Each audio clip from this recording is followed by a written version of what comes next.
Many years ago, I was asked a very interesting question.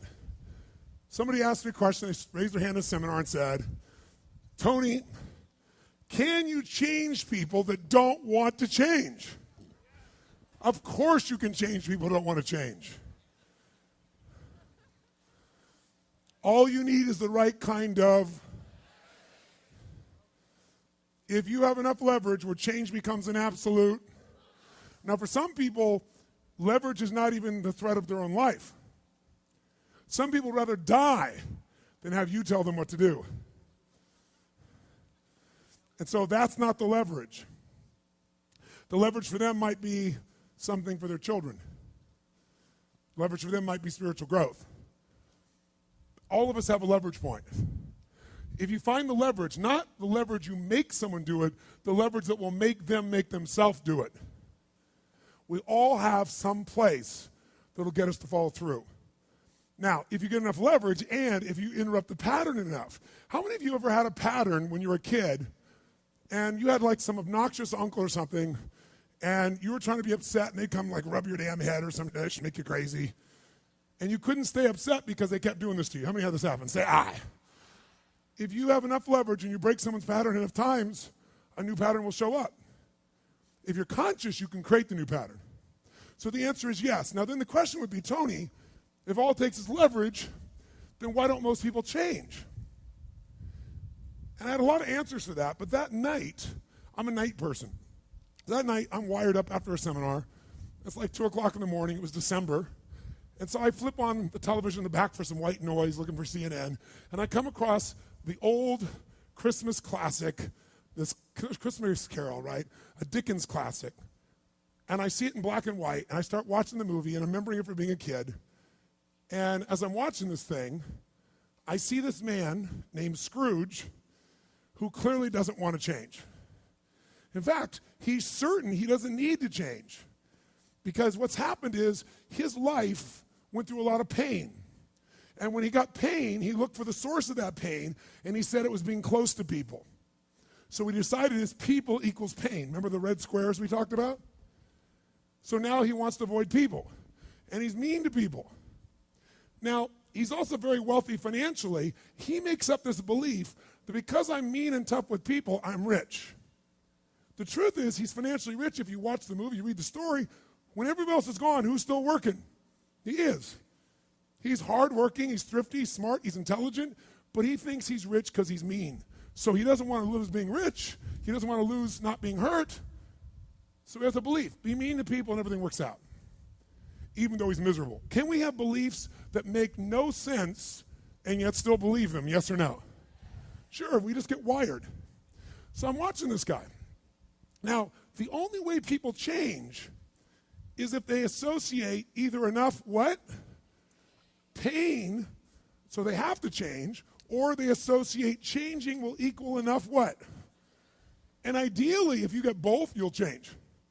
If you get, every moment I do this, the pain's getting more and more intense, there's a point where you must change. And if I change, I get all this pleasure, you're going to want to change. How many follow? But what equals pain and what equals pleasure is what you associate in your nervous system. So what happens is, the only way you create change is changing what you link pain and what you link pleasure to in your nervous system, not just in your head, in your gut. That's what controls you. Lots of times in your head, you know what you should do, but your gut takes over. Your fear or your greed or your desire or your comfort or whatever. Who knows what I'm talking about here? Say aye. But watch this. How many of you used to have a favorite dessert or a food or a form of alcohol that you really, really, really loved?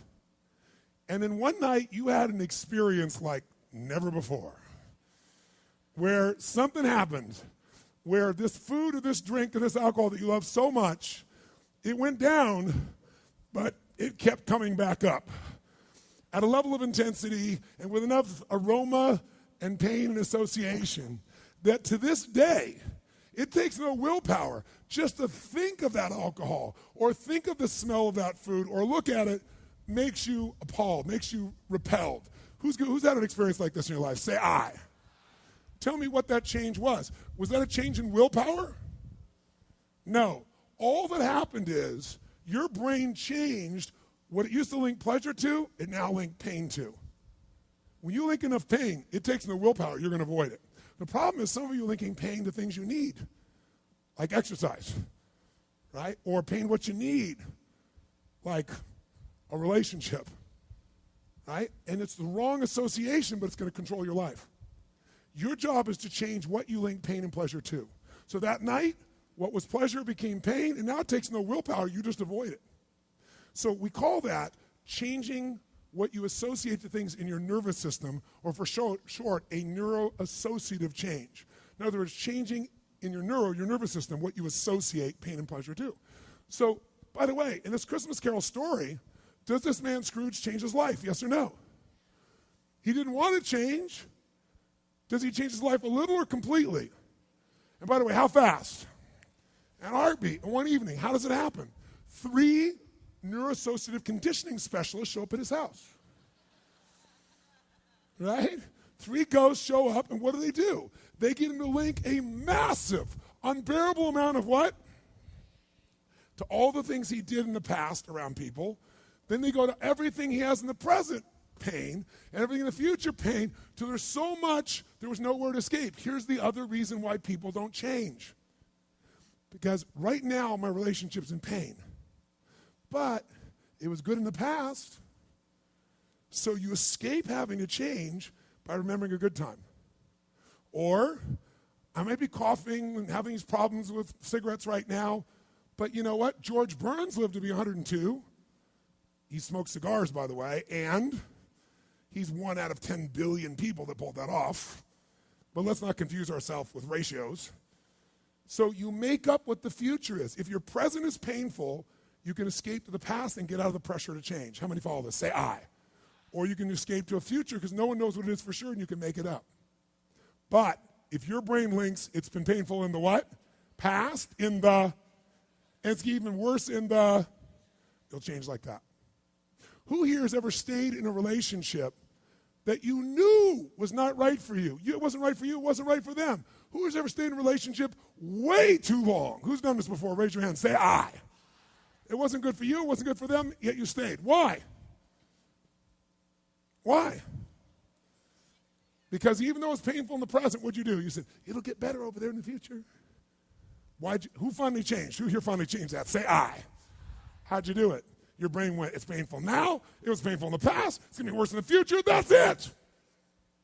That's what I call a Dickens pattern. When you lock in pain in all those places, there's no place to escape, so you change.